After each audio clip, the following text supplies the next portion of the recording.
Hello dear student, मेरा नाम अंकिता है।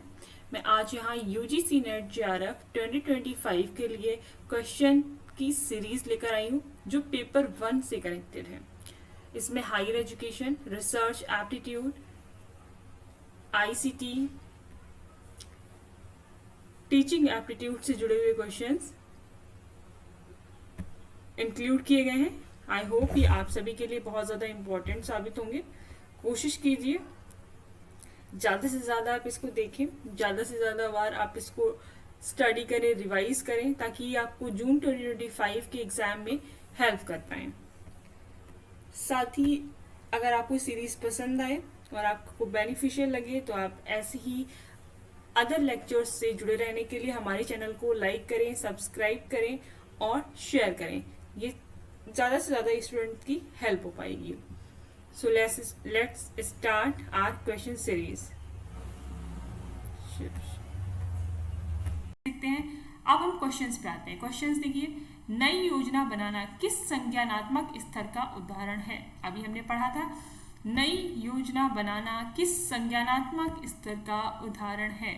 ए विश्लेषण, बी मूल्यांकन, सी सृजन, डी समझना। तो नई योजना बनाने मतलब सृजन करना, तो ये किस में आएगा आपका? Option C is the right answer, सृजन करना। Option C is the right answer, सृजन करना नई योजना बनाने में। नेक्स्ट देखिए, एक अच्छा शिक्षक कौन होता है?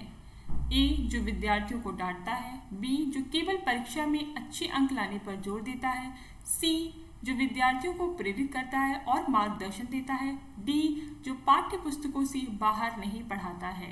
ये बहुत ही बेसिक क्वेश्चन है, आप इसको नॉर्मली टैकल कर सकते हैं। तो इसका सही आंसर क्या है? जो विद्यार्थियों को प्रेरित करता है और मार्गदर्शन देता है उसे हम एक अच्छे शिक्षक की श्रेणी में रखते हैं। ऑप्शन सी सही है।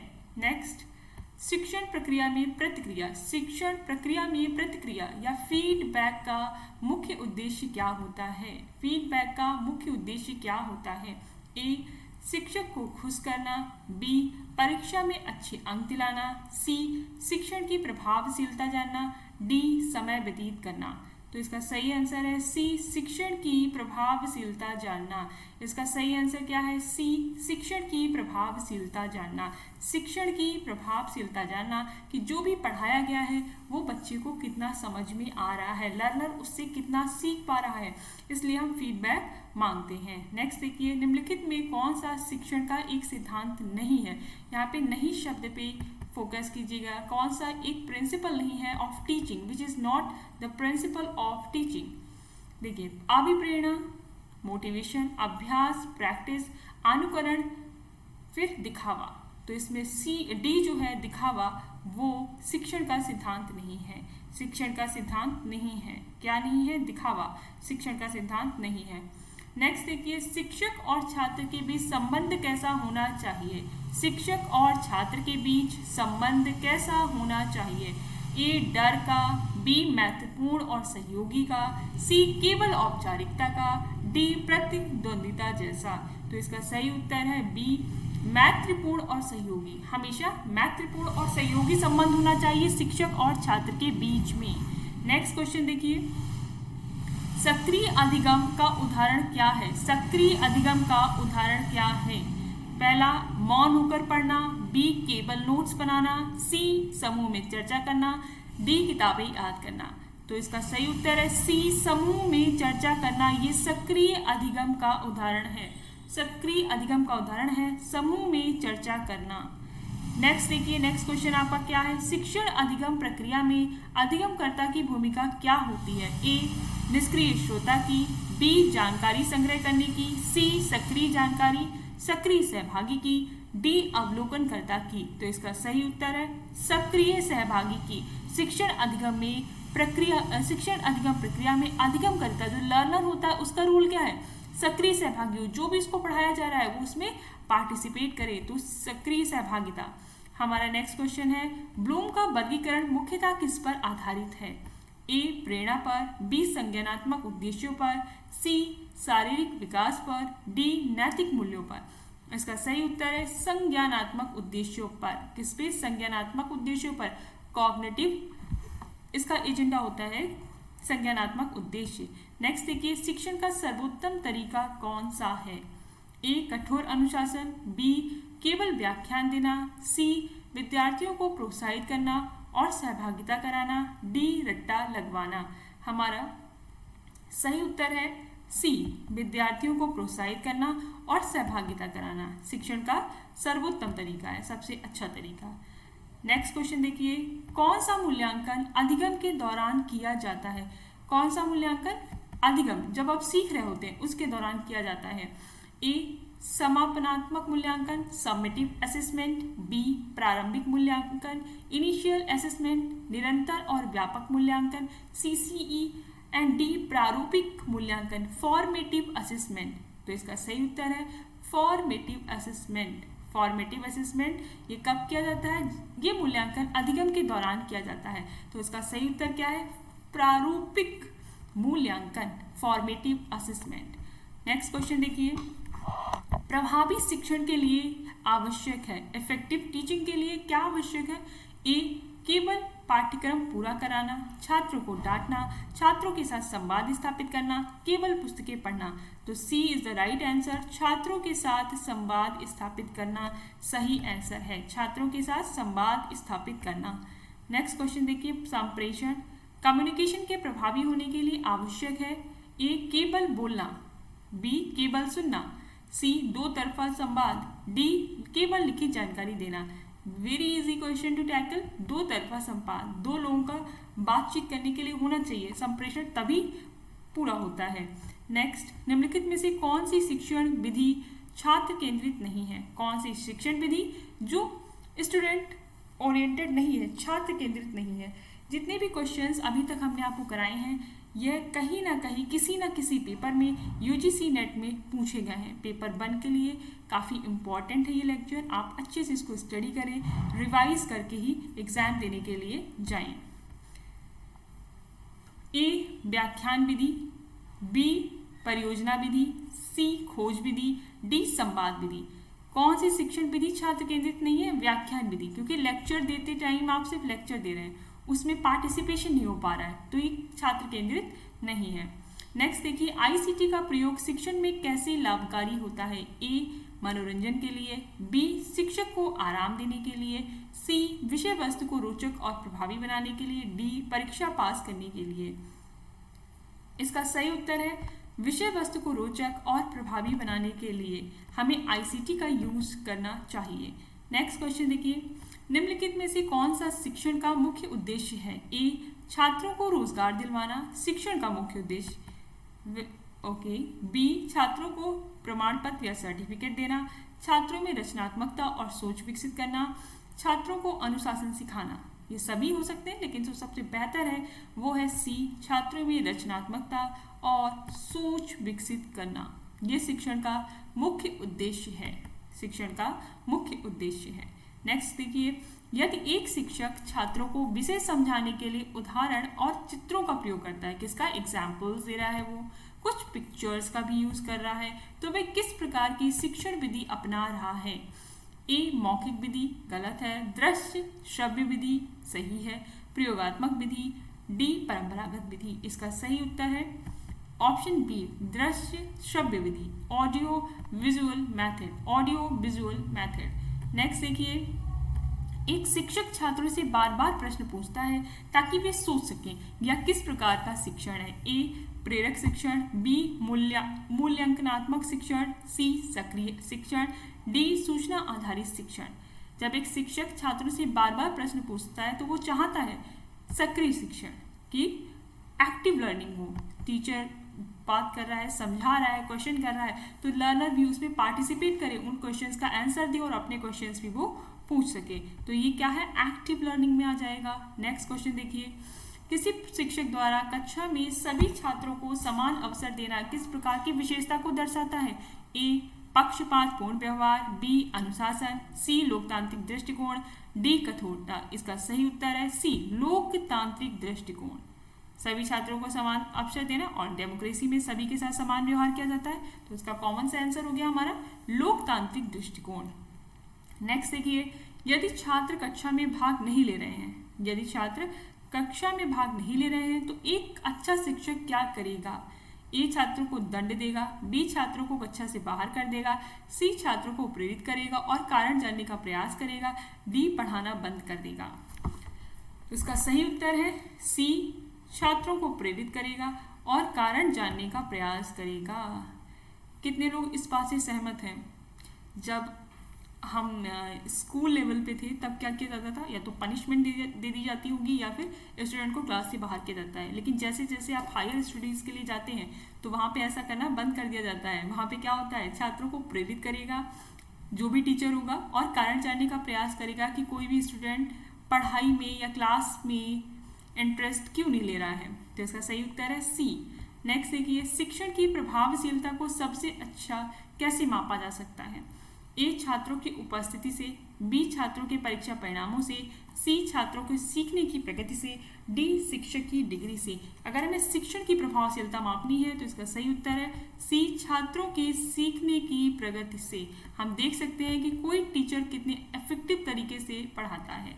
नेक्स्ट देखिए, शिक्षण कौशल का एक महत्वपूर्ण भाग क्या है? ए तेज आवाज, बी सख्त अनुशासन, डी सी प्रश्न पूछने की कला, डी लंबे लेक्चर। तो इसका सही उत्तर है सी, प्रश्न पूछने की कला। हमारा नेक्स्ट क्वेश्चन है, ब्लूम के रिवाइज्ड टैक्सोनॉमी में सबसे उच्च स्तर कौन सा है? मूल्यांकन, विश्लेषण, सृजन, समझना।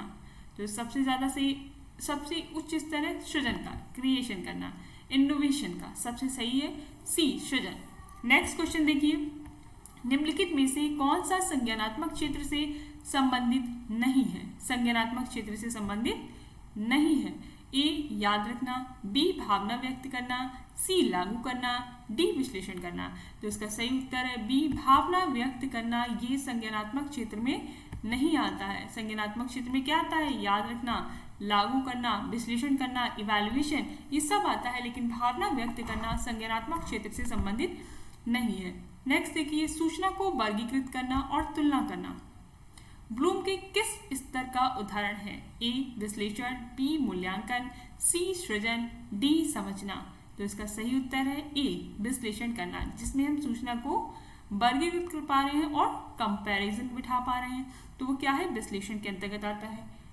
नेक्स्ट क्वेश्चन देखिए, ब्लूम्स टैक्सोनॉमी के कौन से क्षेत्र में मूल्यों और दृष्टिकोण का समावेश होता है? इसमें मूल्य और दृष्टिकोण का समावेश होता है। ए संज्ञानात्मक, बी भावात्मक, सी मनोदैहिक, डी सामाजिक। इसका सही उत्तर है बी भावात्मक, जिसमें हम वैल्यूज और दृष्टिकोण के ऊपर विचार करते हैं। तो ये किस में आएगा? भावात्मक। तो ये आपका हो गया ब्लूम्स टैक्सोनॉमी का नेक्स्ट क्वेश्चन। नेक्स्ट देखिए, तथ्यों को याद रखना। तथ्यों को याद रखना यह आता है ए, ब्लूम के किस स्तर पर आता है? ए समझना, बी याद रखना, सी लागू करना, डी विश्लेषण करना। इसका सही उत्तर है बी याद रखना। नेक्स्ट देखिए, मनोदैहिक क्षेत्र में कौन सा कौशल सम्मिलित होता है? मनोदैहिक क्षेत्र में कौन सा कौशल सम्मिलित होता है? ए संज्ञानात्मक निर्णय, बी शारीरिक गतिविधियां, सी मूल्यांकन, डी संप्रेषण कौशल। तो इसका सही उत्तर है बी शारीरिक गतिविधियां। ये मनोदैहिक क्षेत्र में सम्मिलित होती हैं। नेक्स्ट है आपका निर्णय लेना ब्लूम के किस स्तर का हिस्सा है? ए विश्लेषण, बी मूल्यांकन, सी सृजन करना, डी समझना। इसका सही उत्तर है मूल्यांकन। निर्णय लेने का कार्य हम इवैल्यूएशन के लेवल पे करते हैं, मूल्यांकन करने के लेवल पे हम निर्णय ले रहे होते हैं। तो इसका सही उत्तर है बी मूल्यांकन करना। नेक्स्ट है, राष्ट्रीय शिक्षा नीति 2020 में 5+3+3+4 संरचना को अपनाया गया है। इसका मुख्य उद्देश्य क्या है? ए पाठ्यक्रम को कठिन बनाना, बी विद्यार्थियों पर बोझ बढ़ाना, सी सीखने की लचीलापन और विकासात्मक उपयोगिता सुनिश्चित करना, डी परीक्षा प्रणाली को जटिल बनाना। इसमें से आपका सही उत्तर क्या है? सीखने की लचीलापन और विकासात्मक उपयुक्तता सुनिश्चित करना। फ्लेक्सिबिलिटी ऑफ लर्निंग यहाँ पे देखने को मिलेगी और डेवलपमेंट भी हो पाए। नेक्स्ट देखिए, पीएम ई विद्या योजना का मुख्य उद्देश्य क्या है? पीएम ई विद्या ये प्लान कब शुरू किया गया है, कोई हमें बता सकता है तो कमेंट करके बताएं। जितने भी स्टूडेंट्स को इसका आंसर पता हो पीएम ई विद्या योजना कब शुरू की गई थी, इसका आंसर कमेंट करके दें। पीएम ई विद्या योजना का मुख्य उद्देश्य क्या है? ए, विद्यार्थियों को खेल कूद में प्रशिक्षित करना, डिजिटल सेवा को या डिजिटल शिक्षा को बढ़ावा देना, सी, स्कूलों का निजीकरण करना, डी, विदेशों में शिक्षा अवसर प्रदान करना। इसका सही उत्तर है डिजिटल शिक्षा को बढ़ावा देना। डिजिटल शिक्षा को बढ़ावा देना इसका सही उत्तर है। नेक्स्ट क्वेश्चन देखिए, 2024 में एआई आधारित टूल्स का शिक्षण में तेजी से उपयोग बढ़ा है। एक कुशल शिक्षक के लिए यह क्या करता है? तो देखते हैं। ए, तकनीक से डरना चाहिए, बी, पारंपरिक तरीकों पर ही निर्भर रहना चाहिए, सी, तकनीकी उपकरणों के साथ तालमेल बनाना चाहिए, डी, तकनीक को पूरी तरह नकार देना चाहिए। तो इसका सही उत्तर है कि जो टेक्निक डिवाइसेस हैं उनके साथ तालमेल बनाना चाहिए। तो एआई आधारित जो टूल्स हैं वो शिक्षण के लिए लाभदायक हैं। इसका मतलब है एक शिक्षक को तकनीकी उपकरणों के साथ तालमेल बिठाना चाहिए। नेक्स्ट देखिए, स्वयं प्लेटफॉर्म किस उद्देश्य के लिए आरंभ किया गया? ए, स्कूल पाठ्यक्रमों को नियंत्रित करने के लिए, बी, छात्रों को एआई सिखाने के लिए, सी, ऑनलाइन उच्च शिक्षा पाठ्यक्रम प्रदान करने के लिए, डी, केवल विज्ञान विषय को बढ़ावा देने के लिए। इसका सही उत्तर है ऑनलाइन उच्च शिक्षा पाठ्यक्रम प्रदान करने के लिए। ऑनलाइन उच्च शिक्षा पाठ्यक्रम प्रदान करने के लिए स्वयं प्लेटफॉर्म की शुरुआत की गई थी। नेक्स्ट क्वेश्चन देखिए, नई संसद भवन के उद्घाटन को एक शिक्षक द्वारा लोकतंत्र के मूल्यों की शिक्षा से जोड़ना किस शिक्षण विधि का उदाहरण है? ऑप्शन ए, रटकर सिखाना, ऑप्शन बी, अनुभव आधारित शिक्षण, ऑप्शन सी, व्याख्यान विधि, ऑप्शन डी, विशुद्ध रूप से सैद्धांतिक शिक्षण। तो इसका सही उत्तर है बी, अनुभव आधारित शिक्षण। अनुभव आधारित शिक्षण। नेक्स्ट देखिए, G20 शिखर सम्मेलन में भारत की अध्यक्षता को विद्यालय स्तर पर बच्चों को सिखाने का सही तरीका क्या है?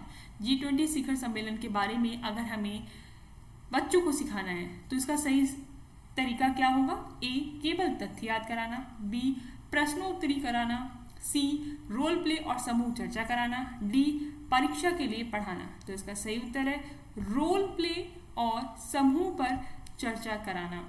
ये सबसे बेहतर तरीका होगा G20 शिखर सम्मेलन में भारत की अध्यक्षता के बारे में विद्यालय स्तर के बच्चों को सिखाने के लिए। हमारा नेक्स्ट क्वेश्चन है, दीक्षा का पूरा नाम क्या है? DIKSHA, इसका पूरा नाम क्या है?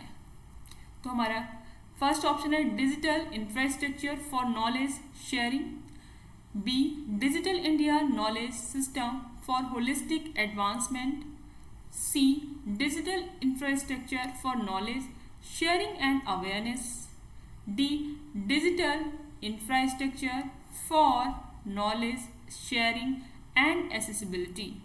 तो इसका सही उत्तर क्या है? दीक्षा का digital infrastructure for knowledge sharing and accessibility, ये इसका सही उत्तर है। नेक्स्ट क्वेश्चन देखिए, दीक्षा पोर्टल किस मंत्रालय द्वारा विकसित किया गया? कौन सी ऐसी मिनिस्ट्री है जिसने इस पोर्टल को लॉन्च किया था? A, ministry of education, B, ministry of electronics and information technology, C, ministry of science and technology, D, ministry of home affairs. तो ये एजुकेशन से जुड़ा हुआ पोर्टल है। कॉमन है कि ये मिनिस्ट्री ऑफ एजुकेशन के थ्रू शुरू किया गया था। मिनिस्ट्री ऑफ एजुकेशन के through. A is the right answer. Next question देखिए, दीक्षा पोर्टल का मुख्य उद्देश्य क्या है? ए, सरकारी कर्मचारी प्रशिक्षण, बी, शिक्षक और छात्रों के लिए डिजिटल कंटेंट और प्रशिक्षण प्रदान करना, सी, केवल विद्यार्थियों के लिए ऑनलाइन परीक्षा आयोजित करना, डी, स्कूलों की निर्माण योजना बनाना। तो इसका सही उत्तर है बी, शिक्षक और छात्रों के लिए डिजिटल कंटेंट और प्रशिक्षण प्रदान करना। शिक्षक और छात्रों के लिए डिजिटल कंटेंट और प्रशिक्षण प्रदान करना, ये दीक्षा पोर्टल का मुख्य उद्देश्य है। इसको सही से पढ़ें। शिक्षकों और छात्रों के लिए डिजिटल कंटेंट और ट्रेनिंग देना, ये दीक्षा पोर्टल का मुख्य उद्देश्य है। So B is the right answer. Next question, Diksha portal पर उपलब्ध संसाधन किस प्रकार के होते हैं? जो रिसोर्सेज हमें इस पोर्टल पे मिल रहे हैं वो किस तरह के होते हैं? ए, केवल वीडियो लेक्चर, बी, केवल ई बुक्स, सी, वीडियो, ऑडियो, क्विज और अन्य मल्टीमीडिया सामग्री, डी, केवल नोट्स। तो इसका सही उत्तर है सी, इसमें वीडियो अवेलेबल है, ऑडियो भी है, क्विज है और अन्य मल्टीमीडिया सामग्री भी अवेलेबल होती है। नेक्स्ट क्वेश्चन देखिए, दीक्षा पोर्टल का उपयोग कौन कर सकता है? ए, केवल सरकारी शिक्षक, बी, केवल विद्यार्थी, सी, केवल शिक्षक, विद्यार्थी, अभिभावक और शिक्षा अधिकारी सभी, डी, केवल स्कूल प्रबंधक। इसका सही उत्तर है इसमें शिक्षक, विद्यार्थी, अभिभावक और शिक्षा अधिकारी सभी इसका यूज कर सकते हैं, दीक्षा पोर्टल का उपयोग। नेक्स्ट क्वेश्चन है हमारा, दीक्षा पोर्टल की खासियत क्या है? ए, ऑफलाइन पढ़ाई की सुविधा नहीं देता है, बी, सभी राज्यों और केंद्र शासित प्रदेशों के लिए एकीकृत डिजिटल प्लेटफॉर्म प्रदान करता है, सी, केवल उच्च शिक्षा के लिए है, डी, केवल अंग्रेजी भाषा में उपलब्ध है। तो इसका सही उत्तर है बी, सभी राज्यों और केंद्र शासित प्रदेशों के लिए एक इंटीग्रेटेड डिजिटल प्लेटफॉर्म प्रदान करता है। किसके लिए? राज्य और केंद्र, स्टेट्स एंड यूटी के लिए इंटीग्रेटेड डिजिटल प्लेटफॉर्म प्रदान किया जाता है। किसके अंतर्गत? दीक्षा पोर्टल की ये खासियत है। नेक्स्ट क्वेश्चन देखिए, दीक्षा पोर्टल किस पहल का हिस्सा है? Make in India, digital India, skill India, स्वच्छ भारत।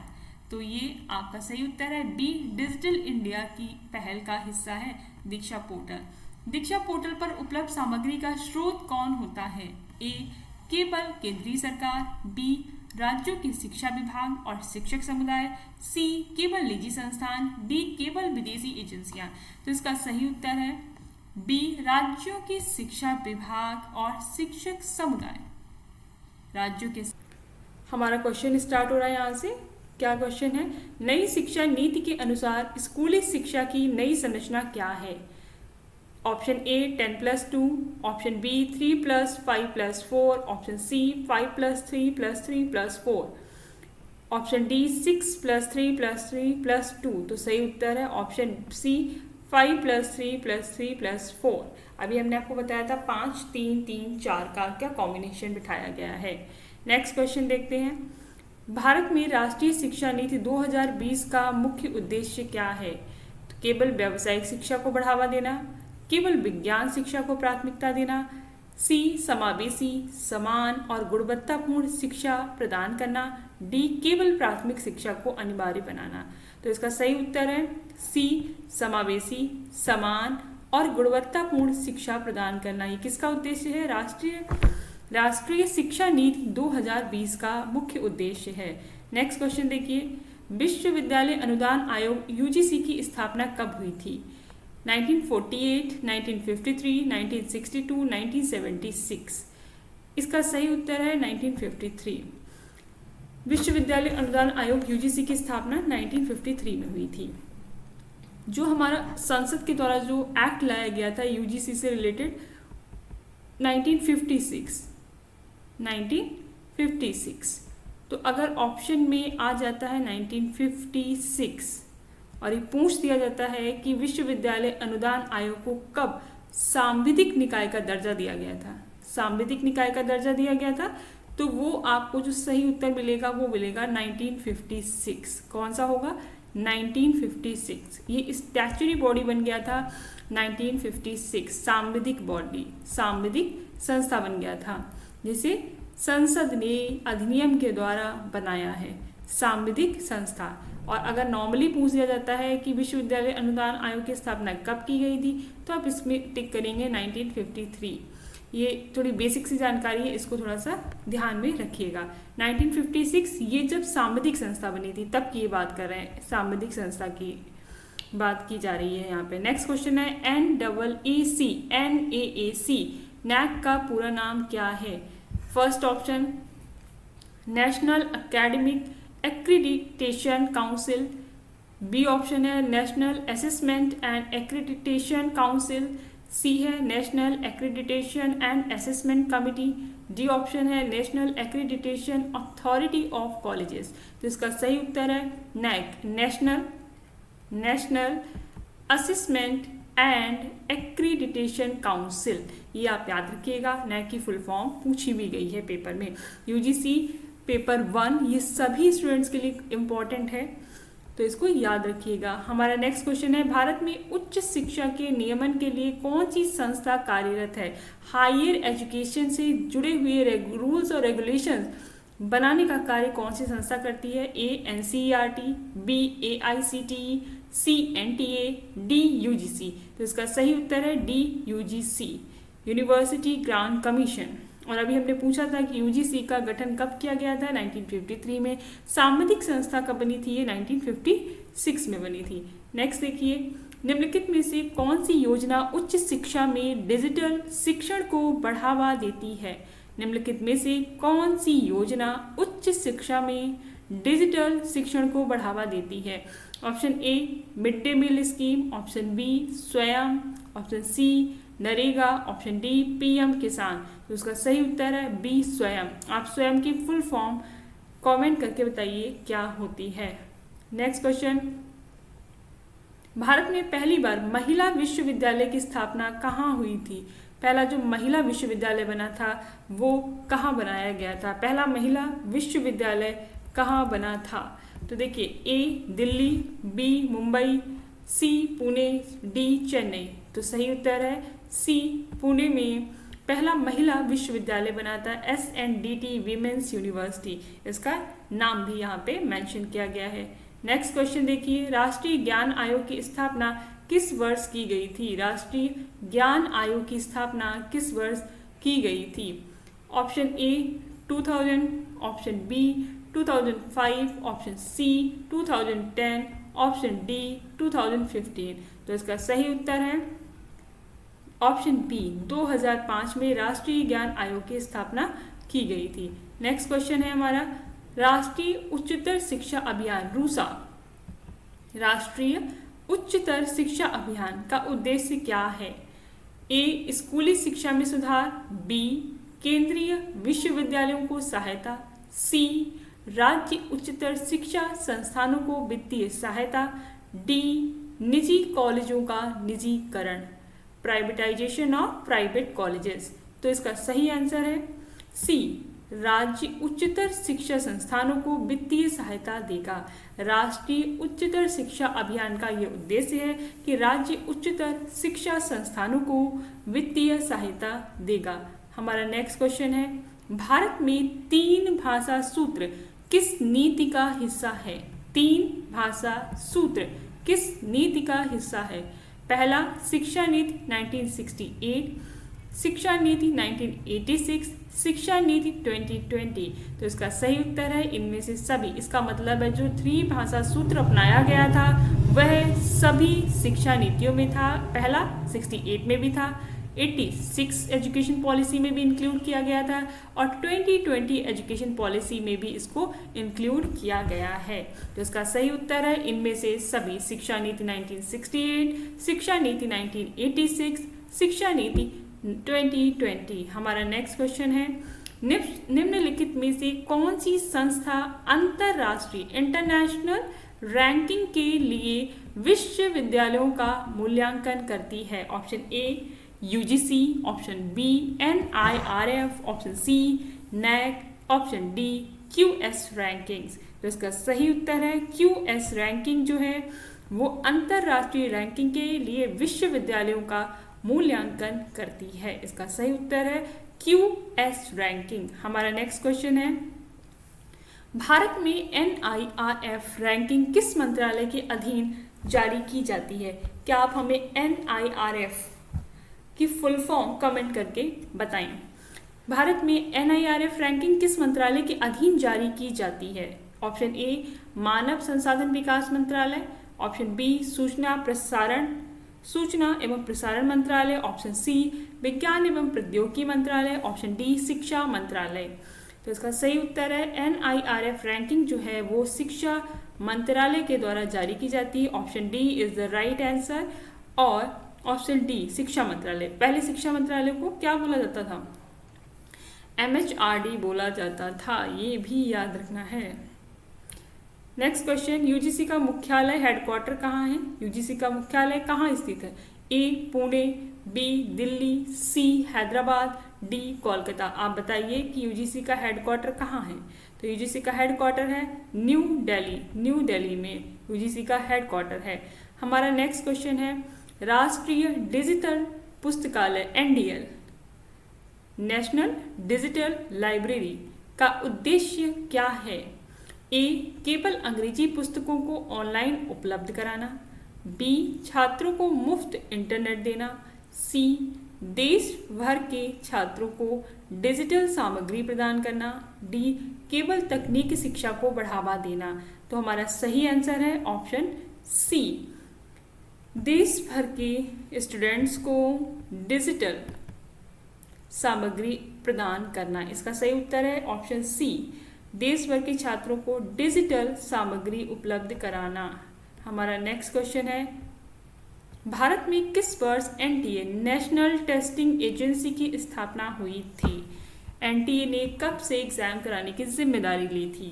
तो ये देखिए, option A 2015, option B 2016, option C 2017, option D 2018। तो इसका सही आंसर है ऑप्शन डी 2018। इसका सही उत्तर है 2018। हमारा नेक्स्ट क्वेश्चन है, उच्च शिक्षा में MOOC मूक का पूरा नाम क्या है? अब देखिए, कल हमने आपको जो लेक्चर लिया था ICT का, उसमें ये क्वेश्चन दिया भी था कि मूक का पूरा नाम क्या है। Option A massive online open course, option B modern open online course, option C managed online open classes, option D mixed online optional curriculum. तो इसका सही आंसर है मैसिव ऑनलाइन ओपन कोर्स। ये आपको दिया गया है, option A is the right answer. ये किसका फुल फॉर्म है? मूक का है, मैसिव ऑनलाइन ओपन कोर्सेज इसका सही उत्तर है। हमारा नेक्स्ट क्वेश्चन है, भारत में उच्च शिक्षा के लिए राष्ट्रीय मूल्यांकन एवं प्रत्यायन परिषद NAAC की स्थापना कब हुई थी? 1992, 1994, 1995, 1998। तो इसका सही आंसर है बी 1994। NAAC की स्थापना कब हुई है? 1994 में NAAC की स्थापना की गई थी। NAAC की स्थापना 1994 में हुई थी। नेक्स्ट क्वेश्चन देखिए, यूजीसी द्वारा स्वयं प्लेटफॉर्म का उद्देश्य क्या है? ए केवल ग्रामीण क्षेत्रों में शिक्षा प्रदान करना, बी ऑनलाइन शिक्षा के माध्यम से सभी को गुणवत्तापूर्ण शिक्षा उपलब्ध कराना, सी केवल तकनीकी शिक्षा को बढ़ावा देना, ऑप्शन डी विदेशी विश्वविद्यालयों के पाठ्यक्रम को भारत में लागू करना। स्वयं प्लेटफॉर्म का क्या उद्देश्य है? आपको कल पढ़ाया गया था, आप बता सकते हैं। ऑनलाइन शिक्षा, बी ऑप्शन बी सही है। ऑनलाइन शिक्षा के माध्यम से सभी को, जितने भी स्टूडेंट्स हैं सभी को गुणवत्तापूर्ण शिक्षा उपलब्ध कराना, एजुकेशन ऑनलाइन एजुकेशन के माध्यम से स्वयं प्लेटफॉर्म का ये मुख्य उद्देश्य है। क्या आप बता सकते हैं स्वयं योजना जो है वो कब लागू की गई थी, कब इसकी शुरुआत हुई थी? हमारा नेक्स्ट क्वेश्चन है, निम्नलिखित में से कौन सा उच्च शिक्षा में गुणवत्ता सुनिश्चित करने के लिए एक प्रमुख पहल है? ए मिड डे मील, बी राष्ट्रीय शिक्षा नीति 1986, सी राष्ट्रीय उच्च शिक्षा अभियान रूसा, ऑप्शन डी सर्व शिक्षा अभियान। तो इसका सही उत्तर है ऑप्शन सी राष्ट्रीय उच्चतर शिक्षा अभियान। अभी क्वेश्चन एक बार फिर पढ़ें आप, कौन सा उच्च शिक्षा में गुणवत्ता क्वालिटी सुनिश्चित करने के लिए प्रमुख पहल है? तो राष्ट्रीय उच्चतर शिक्षा अभियान रूसा। हमारा नेक्स्ट क्वेश्चन है, राष्ट्रीय शिक्षा नीति 2020 के अनुसार 2035 तक उच्च शिक्षा में सकल नामांकन अनुपात का लक्ष्य क्या है? इसमें एक डेट आप ये याद रखिए 2035। कब तक हमें प्राप्त करना है? 2035 तक। क्या प्राप्त करना है? ग्रॉस एनरोलमेंट रेशियो की बात ही कर रहे हैं और कितना % लक्ष्य होना चाहिए हम आपसे पूछ रहे हैं। पहले हमने पढ़ाया भी है। Option A 30%, option B 40%, option C 50%, option D 60%। तो इसका सही आंसर है ऑप्शन सी 50%। हमारा नेक्स्ट क्वेश्चन है, भारत में उच्च शिक्षा के नियमन के लिए कौन सी संस्था कार्यरत है? NCERT, AICT, NTA, UGC। ये क्वेश्चन रिपीट हुआ है, इसमें ऑप्शन डी सही है, UGC। हमारा नेक्स्ट क्वेश्चन है, नई नीति के अनुसार किस कक्षा से छात्रों को व्यावसायिक शिक्षा दी जाएगी? जो वोकेशनल एजुकेशन है, वोकेशनल एजुकेशन किस क्लास से देने की बात की जा रही है? तो क्लास 8, क्लास 6, क्लास 9, क्लास 10। इसका सही आंसर है class 6, option B. Option B is the right answer, class 6। हमारा नेक्स्ट क्वेश्चन देखिए, NEP 2020 के तहत उच्च शिक्षा का एकमात्र नियामक कौन होगा? 2020 के तहत उच्च शिक्षा का एकमात्र नियामक UGC, AICTE, NAAC, NAC, HECI। इस पे हमने भी क्वेश्चन किया भी था। तो HECI जो higher education commission of India बनेगा, वो NEP 2020 के तहत उच्च शिक्षा का एकमात्र नियामक होगा। नेक्स्ट क्वेश्चन देखिए, एकेडमिक बैंक ऑफ क्रेडिट्स का मुख्य उद्देश्य क्या है? छात्रों को छात्रवृत्ति देना, परीक्षा आयोजित करना, क्रेडिट को डिजिटल रूप से संग्रहित और स्थानांतरित करना, छात्रों की उपस्थिति दर्ज करना। इसका सही आंसर है क्रेडिट कार्ड को डिजिटल रूप से संग्रहित और स्थानांतरित करना। हमारा नेक्स्ट क्वेश्चन देखिए, नई शिक्षा नीति के अनुसार शिक्षक बनने के लिए अनिवार्य डिग्री क्या होगी 2025 से? ए 1 वर्ष का बीएड, बी 2 वर्ष का बीएड, सी 3 वर्ष का बीएड, डी 4 वर्ष का एकीकृत बीएड। तो इसका सही उत्तर है 4 वर्ष का एकीकृत बीएड। नेक्स्ट क्वेश्चन देखिए, नीचे दिए गए कुछ स्टेटमेंट्स हैं। UGC का उद्देश्य उच्च शिक्षा में समन्वय, निर्धारण और मानकों की स्थापना करना है। सही है। UGC केवल इंजीनियरिंग कॉलेजों को मान्यता प्रदान करता है, ये गलत है। तो एक सत्य है और बी गलत है। हमारा नेक्स्ट क्वेश्चन है, NAC का मुख्य उद्देश्य शिक्षण संस्थाओं को वित्तीय सहायता देना है। ये सही है। NAC का मुख्य उद्देश्य नहीं, ये गलत है। NAC जो है वो वित्तीय सहायता नहीं देता है। NAC उच्च शिक्षण संस्थाओं का मूल्यांकन और प्रत्यायन करता है। तो इसका सही उत्तर है ऑप्शन बी। हमारा नेक्स्ट क्वेश्चन है, NIRF भारत सरकार द्वारा उच्च शिक्षण संस्थाओं की रैंकिंग के लिए शुरू किया गया है। सेकेंड, NIRF में केवल IITs को शामिल किया जाता है।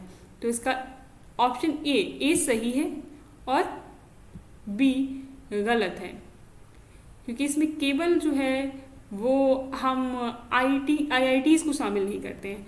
नेक्स्ट क्वेश्चन देखिए, स्वयं एक ऑनलाइन प्लेटफॉर्म है जो मुफ्त उच्च शिक्षा पाठ्यक्रम प्रदान करता है। सही है।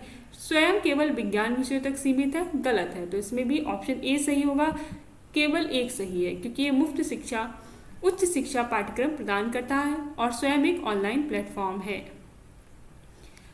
क्वेश्चन नेक्स्ट देखिए, कथन 1, भारतीय विश्वविद्यालयों की वैश्विक रैंकिंग को सुधारना NEP 2020 का मुख्य उद्देश्य है। सेकेंड स्टेटमेंट है, NEP 2020 के तहत भारत में विदेशी विश्वविद्यालयों को कैंपस खोलने की अनुमति नहीं दी गई है। तो इसमें भी पहला सही है और दूसरा गलत है, ऑप्शन ए, कि रैंकिंग को सुधारने के लिए NEP 2020 का एक उद्देश्य है, लेकिन NEP के तहत जो है विदेशी विश्वविद्यालयों को कैंपस खोलने की अनुमति नहीं। ICT का पूर्ण रूप क्या है? ICT का पूर्ण रूप क्या है? तो हमें बताना है ICT की फुल फॉर्म क्या है। अभी हमने स्टडी की थी ICT की फुल फॉर्म क्या है। क्या आप हमें बता सकते हैं कि last year information communication technology से किस तरह के क्वेश्चंस पूछे गए थे और ICT की ज़रूरत हमें क्यों पड़ी है, वो भी शिक्षा के क्षेत्र में। तो इसका सही आंसर देखिए, पहला ऑप्शन है option A information common technology, ये गलत है। दूसरा ऑप्शन है option B Indian communication technology, ये भी गलत है। नेक्स्ट ऑप्शन है इंफॉर्मेशन एंड कम्युनिकेशन टेक्नोलॉजी, ये सही है, option C is the right answer, information and communication technology. Fourth option है इंटीग्रेटेड कम्युनिकेशन टेक्नोलॉजी, ये भी गलत है। हमारा नेक्स्ट क्वेश्चन है DNS का मुख्य कार्य क्या है? DNS का मुख्य कार्य क्या है? आप DNS की फुल फॉर्म बताइएगा कमेंट करके, DNS की फुल फॉर्म क्या है। ऑप्शन ए डेटा को एनक्रिप्ट करना, ऑप्शन बी डोमेन नाम को आईपी पते में बदलना, ऑप्शन सी वेबसाइट डिज़ाइन करना, ऑप्शन डी वेब पेज को स्टोर करना। इनमें से डीएनएस का मुख्य कार्य क्या है? तो इसका सही आंसर है ऑप्शन बी डोमेन नेम को आईपी में बदलना, आईपी एड्रेस में बदलना। डीएनएस की फुल फॉर्म क्या है ये एक बार आप कमेंट करके बताएं। हमारा नेक्स्ट क्वेश्चन है निम्नलिखित में से कौन सा इनपुट डिवाइस नहीं है? ऑप्शन ए कीबोर्ड, तो कीबोर्ड इनपुट डिवाइस नहीं है। इनपुट मतलब जो डेटा इनपुट डिवाइस नहीं है। इसमें देखिए keyboard, scanner, printer, mouse. Printer option C is the right answer, printer input device है। आपने इनपुट डिवाइस और आउटपुट डिवाइसेस के बारे में स्टडी कर रखा होगा। कभी कभी इस तरीके के छोटे क्वेश्चंस भी पूछ दिए जाते हैं एग्जामिनेशन हॉल में, हमें कंफ्यूजन ना हो इसलिए हमें स्टडी करके इनको जाना चाहिए। तो कौन सा इनपुट डिवाइस नहीं है? प्रिंटर इनपुट डिवाइस नहीं है। कीबोर्ड, स्कैनर, माउस ये सभी आउटपुट डिवाइसेस में काउंट होते हैं। नेक्स्ट है HTML का उपयोग किसके लिए होता है? अभी हमने आपको HTML की फुल फॉर्म ऊपर पढ़ाई थी, वो कौन सी? Hyper text markup language, hyper text markup language. Option A data analysis, option B graphic designing, option C web page बनाने के लिए, ऑप्शन डी एंटीवायरस बनाने के लिए।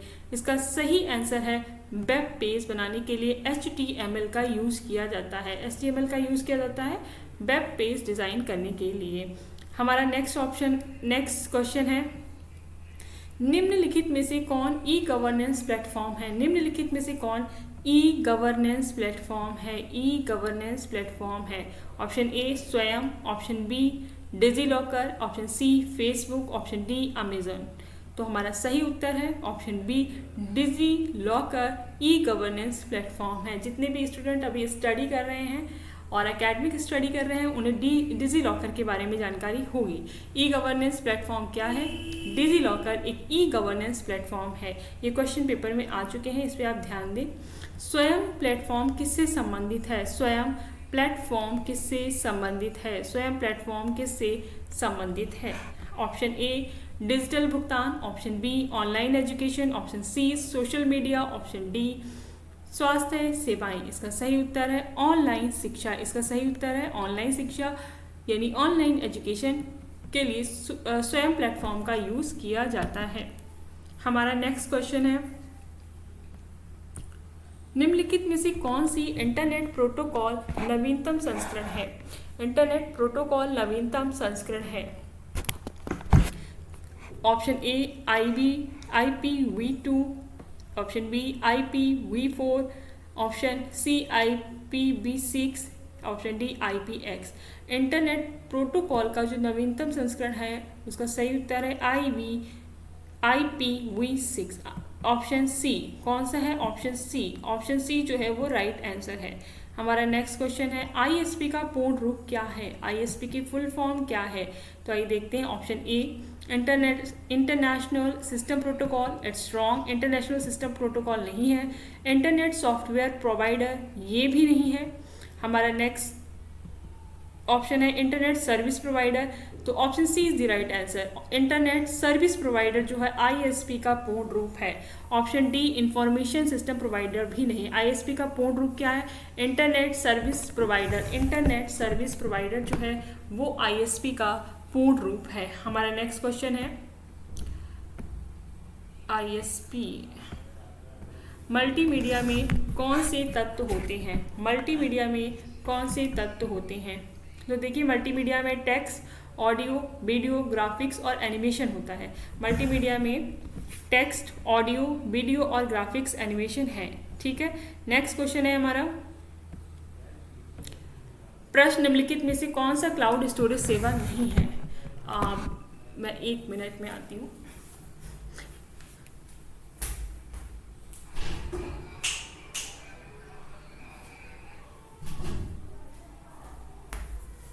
निम्नलिखित में से कौन सा क्लाउड स्टोरेज सेवा नहीं है? निम्नलिखित में से कौन सा क्लाउड स्टोरेज सेवा नहीं है? Option A Google drive, option B Dropbox, option C OneDrive, option D Oracle. तो गूगल कौन सा क्लाउड स्टोरेज सेवा नहीं है? क्लाउड स्टोरेज सेवा जो ऑप्शन डी ओरेकल जो है वो क्लाउड स्टोरेज सेवा नहीं है। क्लाउड स्टोरेज क्या होता है ये भी हम आपको आगे बताएंगे। क्लाउड स्टोरेज सेवा नहीं है, ओरेकल जो है वो क्लाउड स्टोरेज सेवा नहीं है। हमारा नेक्स्ट क्वेश्चन है, फायरवॉल का मुख्य कार्य क्या होता है? ए, डाटा को स्टोर करना, बी, कंप्यूटर को वायरस से साफ करना, सी, नेटवर्क को अनधिकृत पहुंच से बचाना, ऑप्शन डी, वेबसाइट को तेज बनाना। तो फायरवॉल का कार्य होता है ऑप्शन सी, नेटवर्क को अनधिकृत पहुंच से बचाना, नेटवर्क को अधिकृत पहुंच से बचाना। नेक्स्ट क्वेश्चन देखिए, निम्नलिखित में से कौन सा एक मुक्त स्रोत है, ओपन सोर्स है, ओपन सोर्स ऑपरेटिंग सिस्टम है?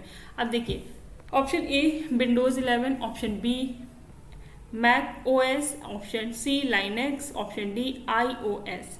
हमारा सही उत्तर है Linux, option C is the right answer. तो हमारा जो मुक्त सोर्स यानी ओपन सोर्स ऑपरेटिंग सिस्टम है वो लाइनेक्स है। नेक्स्ट क्वेश्चन देखिए, आईसीटी में ब्लूटूथ क्या है? आईसीटी में ब्लूटूथ क्या है? ऑप्शन ए एक ब्राउजर, ऑप्शन बी एक वायरलेस टेक्निक, ऑप्शन सी एक हार्ड डिस्क, ऑप्शन डी एक नेटवर्क वायरस। तो इसका सही उत्तर है एक वायरलेस टेक्निक। ब्लूटूथ जो है एक वायरलेस टेक्निक है, option B is the right answer. हमारा नेक्स्ट क्वेश्चन है, आईसीटी में एलएमएस का क्या अर्थ है? एलएमएस का अर्थ क्या है? Option A learning management system, option B logical monitoring system, option C local machine software, option D list managing service. तो इसका सही उत्तर है ए लर्निंग मैनेजमेंट सिस्टम। इसका सही उत्तर क्या है? ए लर्निंग मैनेजमेंट सिस्टम। आईसीटी में एलएमएस का अर्थ है learning management system, learning management system. क्या है इसका सही उत्तर? लर्निंग मैनेजमेंट सिस्टम, एलएमएस की बात कर रहे हैं। नेक्स्ट ऑप्शन है, निम्नलिखित में कौन सी मूक प्लेटफॉर्म है जो भारत सरकार द्वारा चलाई जाती है? बहुत इंपॉर्टेंट क्वेश्चन है, पेपर में आ चुका है, इसको टिक करें, अच्छे से स्टडी करें। निम्नलिखित में से कौन सी मूक प्लेटफॉर्म है जो भारत सरकार द्वारा चलाई जाती है? Massive online open course. तो इसका ए ईडीएक्स, बी COURSC, आर से कोर्सेरा, सी स्वयं और डी उडमी। तो इसका सही उत्तर है स्वयं। इसका सही उत्तर है सी स्वयं। स्वयं जो है एक मूक प्लेटफॉर्म है। स्वयं क्या है? एक मूक प्लेटफॉर्म है। नेक्स्ट क्वेश्चन देखिए, वेब ब्राउजर और सर्च इंजन के बीच मुख्य अंतर क्या है? वेब ब्राउजर और सर्च इंजन के बीच मुख्य अंतर क्या है? ऑप्शन ए ब्राउजर हार्डवेयर होता है, search engine software. Option B browser से वेबसाइट चलाई जाती है, सर्च इंजन से खोज की जाती है।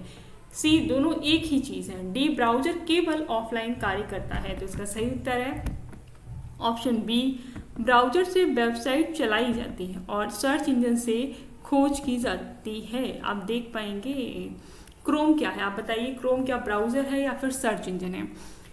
हमारा नेक्स्ट क्वेश्चन है, वाईफाई किस टेक्निक पर कार्य करता है? वाईफाई किस टेक्निक पर कार्य करता है? ऑप्शन ए रेडियो तरंग, option B infrared, option C laser, option D Bluetooth.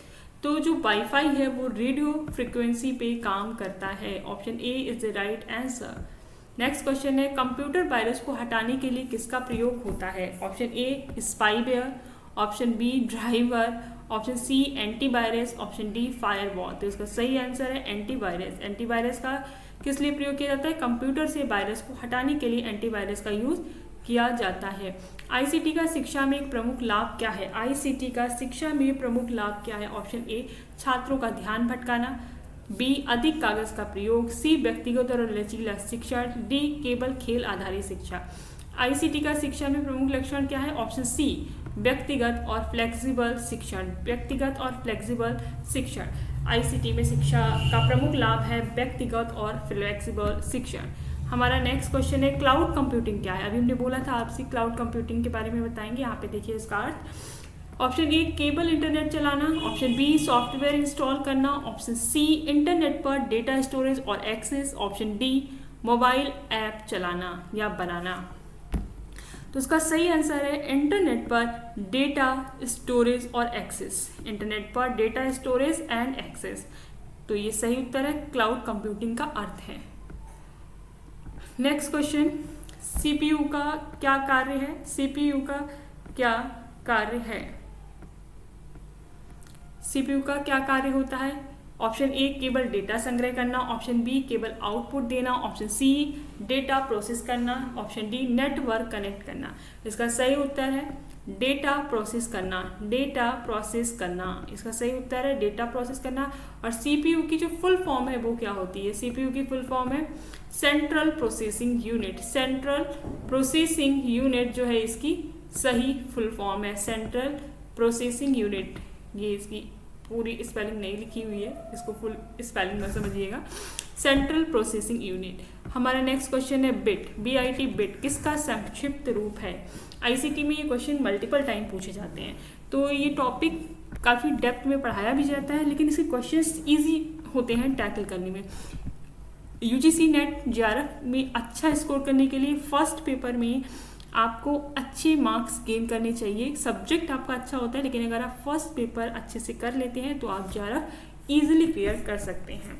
Bit किसका संक्षिप्त रूप है? First A option binary tree, second binary digit, C byte integer, D base interface. अब देखिए इसका सही उत्तर है option B binary digit, binary digit. Next option देखिए, नेक्स्ट क्वेश्चन सॉरी, आईसीटी में बैंडविड्थ का क्या अर्थ होता है? आईसीटी में बैंडविड्थ का क्या अर्थ है? ए वेबसाइट की गति, बी नेटवर्क की क्षमता, सी प्रिंटर की गति, डी हार्ड डिस्क का आकार, बी नेटवर्क की क्षमता, बी नेटवर्क की क्षमता। आईसीटी में बैंडविड्थ का अर्थ होता है नेटवर्क की क्षमता। हमारा नेक्स्ट क्वेश्चन देखिए, आईसीटी के अंतर्गत कौन सी सेवा नहीं आती है? A email, B telemedicine, C radio, D e learning. तो आईसीटी के अंतर्गत रेडियो की सेवा नहीं आती है। ये भी याद रखिए, क्वेश्चन में नहीं पूछा गया है कि आती है पूछा गया है। ये बहुत ही बेसिक और ह्यूमन मिस्टेक है जो अक्सर एग्जाम में हो जाती है, इस पर भी विशेष ध्यान रखें। नेक्स्ट क्वेश्चन है, कुकीज़ का उपयोग किस में होता है? कुकीज़ का उपयोग किस में होता है? A data analysis, B network speed बढ़ाने में, सी यूजर की जानकारी स्टोर करने में, डी बैरिस फैलाने में। तो कुकीज़ का उपयोग किस में होता है? C, option C is the right answer, user की जानकारी स्टोर करने में। यूजर की जानकारी स्टोर करने में कुकीज़ का उपयोग किया जाता है। भारत में डिजिटल इंडिया अभियान किस वर्ष प्रारंभ किया गया था? डिजिटल इंडिया अभियान, भारत में डिजिटल इंडिया अभियान कब शुरू किया गया था? फर्स्ट ऑप्शन है हमारा ए 2005, बी 2010, सी 2015, डी 2020। तो इसका सही उत्तर क्या होगा? डिजिटल इंडिया अभियान शुरू किया गया था, डिजिटल इंडिया अभियान शुरू किया गया था सी 2015 में। कब शुरू किया गया था? 2015 में डिजिटल इंडिया अभियान की शुरुआत की गई थी। कब की गई थी डिजिटल इंडिया अभियान की शुरुआत? 2015 में डिजिटल इंडिया अभियान की शुरुआत की गई थी। हमारा नेक्स्ट क्वेश्चन है, आईसीटी आधारित मूल्यांकन का एक उदाहरण क्या है? आईसीटी आधारित मूल्यांकन का एक उदाहरण क्या है? Option A paper pencil test, option B computer आधारित टेस्ट, ऑप्शन सी मौखिक परीक्षा, ऑप्शन डी बोर्ड लिखित परीक्षा। इसका सही उत्तर है CBT computer based test, computer based test, computer आधारित परीक्षा, कंप्यूटर आधारित परीक्षा, कंप्यूटर बेस्ड टेस्ट। ये इसका सही उत्तर है आईसीटी का। आप देखते हैं हमारा यूजीसी नेट का पेपर भी सीबीटी मोड पे होता है, सीबीटी मोड पे होता है। नेक्स्ट क्वेश्चन देखिए, कंट्रोल प्लस सी किसका शॉर्टकट है? ए कट करने के लिए, बी पेस्ट करने के लिए, सी कॉपी करने के लिए, डी सेव करने के लिए। तो उसका सही उत्तर है सी कॉपी करने के लिए। चलिए बताइए, कंट्रोल बी जो है वी बैन वाला वी, कंट्रोल वी जो है वो किसका शॉर्टकट है? किसका शॉर्टकट है? तो कंट्रोल सी कॉपी करने के लिए है, कंट्रोल बी किसका शॉर्टकट है? आप हमें बताएं। नेक्स्ट क्वेश्चन देखिए, यूएसबी का पूरा नाम क्या है? यूएसबी का पूरा नाम क्या है? Option a universal storage band, next universal serial बस, unique system bridge, D uniform secure buffer. इसका सही उत्तर है यूनिवर्सल सीरियल बस। यूनिवर्सल सीरियल बस is the right answer. USB का पूरा नाम है यूनिवर्सल सीरियल बस। यूनिवर्सल सीरियल बस। हमारा नेक्स्ट क्वेश्चन देखिए क्या है, स्पैम मेल का क्या अर्थ है। अब आपने स्पैम मेल के बारे में पढ़ा होगा और स्पैम से जुड़ा हुआ क्वेश्चन भी पेपर में आ चुका है, तो बताइए स्पैम मेल का क्या अर्थ है। स्पैम मेल का क्या अर्थ है। ए उपयोगी ईमेल, बी सरकारी मेल, सी अनचाहा मेल, डी एनक्रिप्टेड मेल। इसका सही आंसर है सी अनचाहा मेल। अनचाहा मेल, अनचाहा मेल इसका क्या है, ईमेल। स्पैम का ये अर्थ है। नेक्स्ट क्वेश्चन, आईसीटी में नेटिक्वेट्स का क्या मतलब है। ए कंप्यूटर वायरस, एटिकेट्स था वो, तभी मैं समझ नहीं पाई क्या लिख रहे हैं। Option A computer virus, option B internet उपयोग के शिष्टाचार, नो इट्स नेटिक्वेट्स। वो जो मैंने वर्ड इस्तेमाल किया है वो जनरल बिहेवियर के लिए आता है। कंप्यूटर वायरस, इंटरनेट उपयोग के शिष्टाचार, बी वेबसाइट का नाम, सी नेटवर्क प्रोसेसर। इसका सही उत्तर है इंटरनेट उपयोग के शिष्टाचार की। आप इंटरनेट उपयोग करते समय किन किन बातों का ध्यान रखें। इंटरनेट उपयोग का शिष्टाचार। हमारा नेक्स्ट क्वेश्चन है, पीडीएफ का पूरा नाम क्या है। पीडीएफ जो हम हर वक्त यूज करते हुए दिखाई पड़ते हैं उसका फुल फॉर्म क्या है। A public document format, B print download file, C portable document format, D personal data file. तो इसका सही उत्तर है C portable document format. Portable document format, portable document format. आप मुझे बताएं एटीएम का फुल फॉर्म क्या होता है। एटीएम का फुल फॉर्म क्या होता है। SSL सिक्योर सॉकेट लेयर किस उद्देश्य से प्रयोग किया जाता है। ए वेबसाइट की डिजाइन के लिए, बी नेटवर्क को तेज करने के लिए, सी वेबसाइट पर सुरक्षित संचार के लिए, डी मोबाइल सिग्नल बढ़ाने के लिए। SSL का उपयोग जो है वेबसाइट पर सुरक्षित संचार करने के लिए किया जाता है। वेबसाइट पर सुरक्षित संचार करने के लिए किया जाता है। हमारा नेक्स्ट क्वेश्चन है, निम्न में से कौन सी एक ऑनलाइन वीडियो कॉन्फ्रेंसिंग सेवा है। A Firefox, B VLC media player, C Zoom, D Adobe Photoshop. D Adobe Photoshop. तो हमारा सही उत्तर है जूम। ये किस लिए यूज होता है, एक ऑनलाइन वीडियो कॉन्फ्रेंसिंग सेवा है। कोविड के समय पर आपने देखा होगा इसका बहुत ज़्यादा यूज बढ़ गया था। नेक्स्ट क्वेश्चन है हमारा, आईसीटी में बैंडविड्थ को किसमें मापा जाता है। अभी हमने पूछा था बैंडविड्थ क्या होता है, अब हम आपसे पूछ रहे हैं आईसीटी में बैंडविड्थ को किसमें मापा जाता है। ए इंचेस, बी MBPS, सी वोल्ट्स, डी किलोग्राम। तो ये बेसिक ऑप्शंस देख के आप बता सकते हैं कि इसको B is the right answer, MBPS में मापा जाता है। हमारा नेक्स्ट क्वेश्चन है, टेलीप्रेजेंस किससे संबंधित है। टेलीप्रेजेंस किससे संबंधित है। Option A mobile network, option B आभासी। जितनी भी क्वेश्चंस अभी तक हमने आपको करवाए हैं एक बार आप उनको देखें, फिर उसके बाद दोबारा उसको सुने ताकि वो क्वेश्चंस आपके माइंड में आए। हमारे पास एक डेटा रहता है ना जिसमें बताया जाता है कि लिखा हुआ पढ़ने से कितना याद रहता है, सुनने से कितना याद रहता है, फोटोग्राफिक तरीके से याद करने पे कितना याद रहता है। तो इसमें विजुअल्स और हियरिंग का इम्पॉर्टेंट रोल रहता है। टेलीप्रेजेंस हमारा बी ऑप्शन है, आभासी उपस्थिति और दूरस्थ संचार, ईमेल सेवाएं, फोटोग्राफी। तो इसका सही उत्तर है बी आभासी उपस्थिति और दूरस्थ संचार। तो आप कोशिश करिए एक बार पढ़ें और दूसरी बार सुने और तीसरी बार इसको अपने फोटोजेनिक मेमोरी के थ्रू याद करने की कोशिश करें और इससे अपने माइंड की एक्सरसाइज भी कर पाएंगे आप। नेक्स्ट क्वेश्चन है, आईसीटी में ब्लॉग का उपयोग किस लिए होता है। ब्लॉग का उपयोग ए गेम खेलने के लिए, बी ऑनलाइन शॉपिंग के लिए, सी व्यक्तिगत विचार और सूचनाएं साझा करने के लिए, डी ईमेल भेजने के लिए। हमारा सही उत्तर है सी व्यक्तिगत विचार और सूचनाएं साझा करने के लिए ब्लॉग का उपयोग किया जाता है। व्यक्तिगत विचार और सूचनाएं साझा करने के लिए, व्यक्तिगत विचार और सूचनाएं साझा करने के लिए आईसीटी में ब्लॉग का उपयोग किया जाता है। नेक्स्ट क्वेश्चन देखिए, ओपन सोर्स सॉफ्टवेयर क्या है। ओपन सोर्स सॉफ्टवेयर क्या है। अभी हमने आपके सामने क्वेश्चन रखा था कि इनमें से कौन ओपन सोर्स सॉफ्टवेयर है। अब हम आपसे फिर पूछ रहे हैं कि ओपन सोर्स सॉफ्टवेयर क्या लाभ है। ऑप्शन ए, या केवल ऑफलाइन चलता है, इसका सोर्स कोड बंद होता है, इससे कोई भी मुफ्त में उपयोग और संशोधित कर सकता है, या केवल सरकारी कंप्यूटर पर चलता है।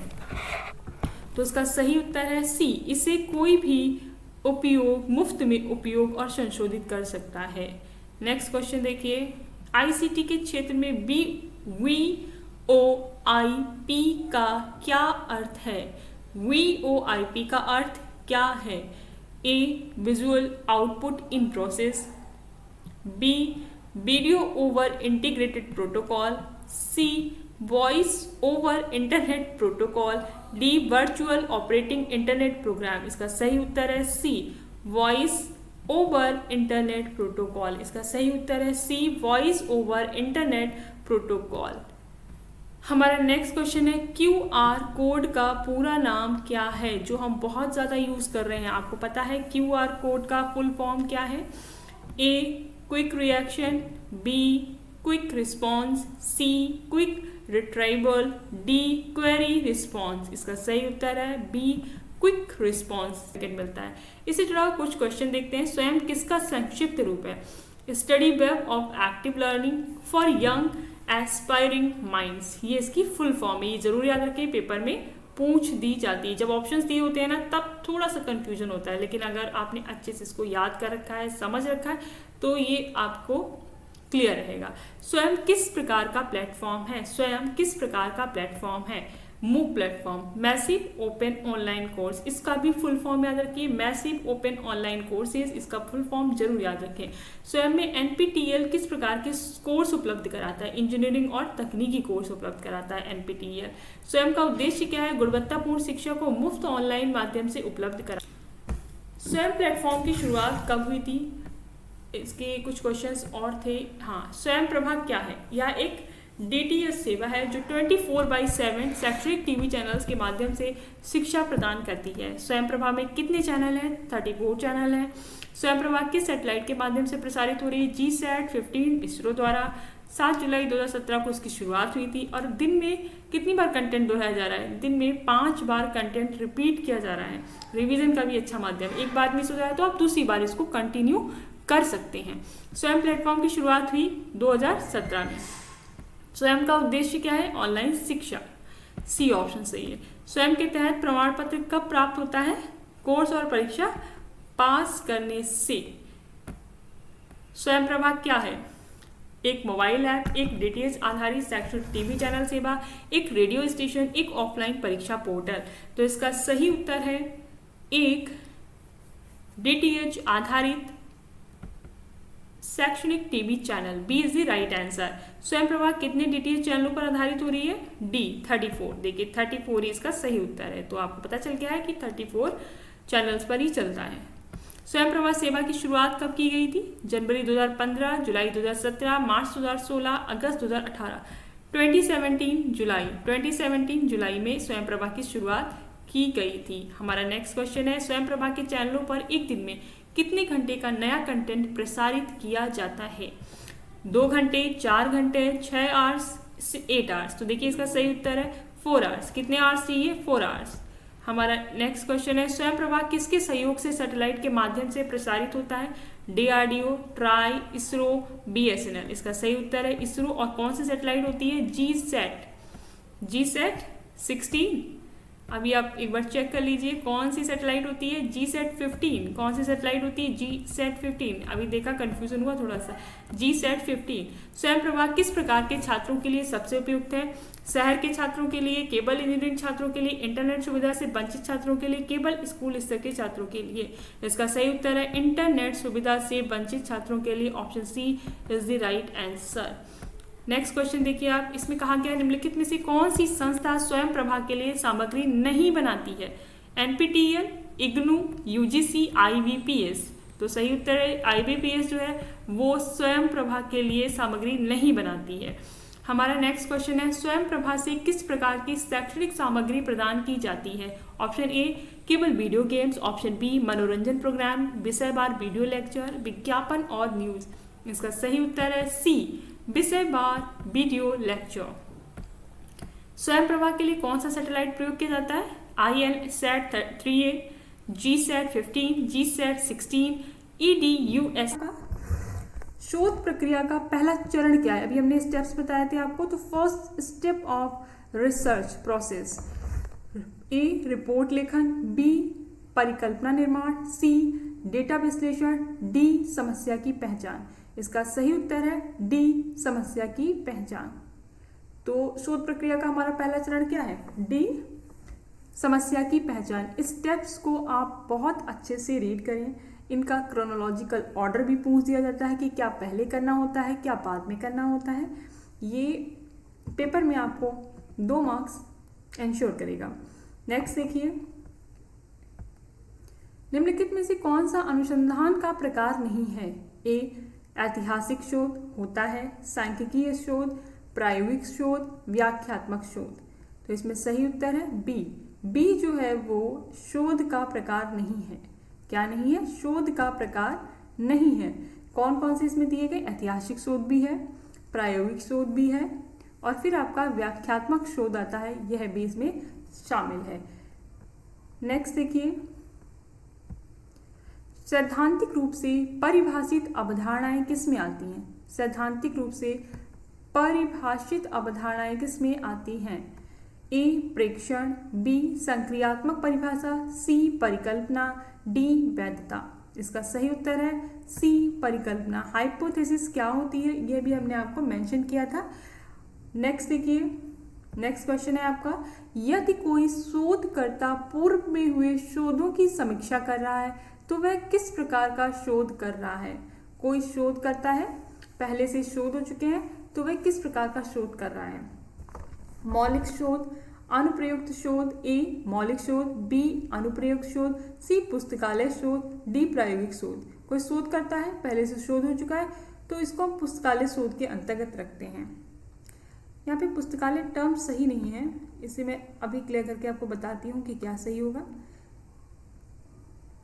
नेक्स्ट, शोध की नैतिकता किससे संबंधित है? नमूनों की संख्या से। शोध की नैतिकता किससे संबंधित है? A नमूनों की संख्या से, मतलब जो डिजाइन जो सैंपल्स आ रहे हैं उनकी संख्या से। B शोधकर्ता की वेतन से। C शोध प्रक्रिया की पारदर्शिता और सत्यता से। D विश्वविद्यालयों की रैंकिंग से। इसका सही उत्तर है C शोध की नैतिकता रिसर्च ऑफ एथिक्स। शोध की नैतिकता एथिक्स ऑफ रिसर्च, मैंने उल्टा बोल दिया अभी। C शोध प्रक्रिया की पारदर्शिता और सत्यता से।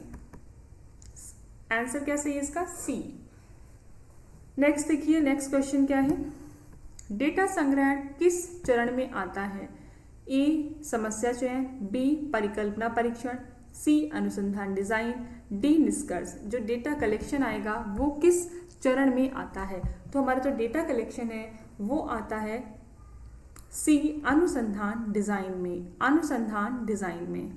नेक्स्ट क्वेश्चन देखिए, परिकल्पना क्या होती है?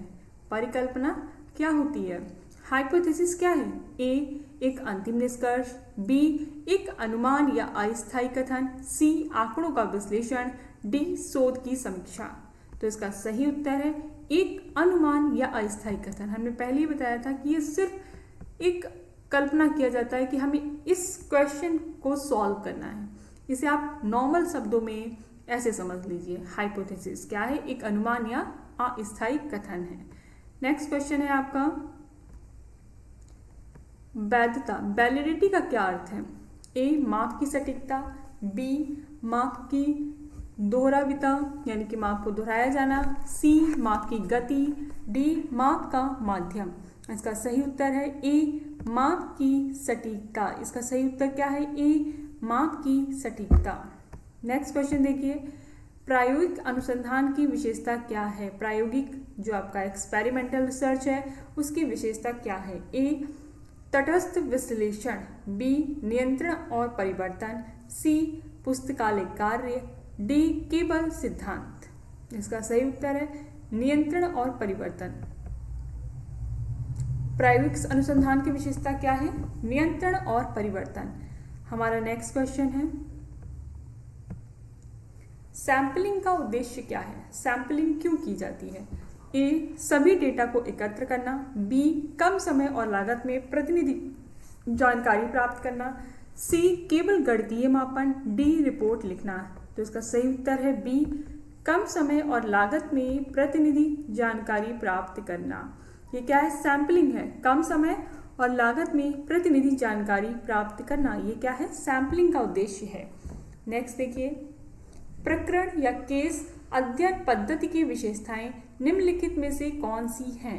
ए, प्रशंसात्मक, बी, विशिष्टता परक, सी, या विवरणात्मक है, डी, या आगमनात्मक है, या यांत्रिक है। तो इसका सही उत्तर है ए, बी, सी।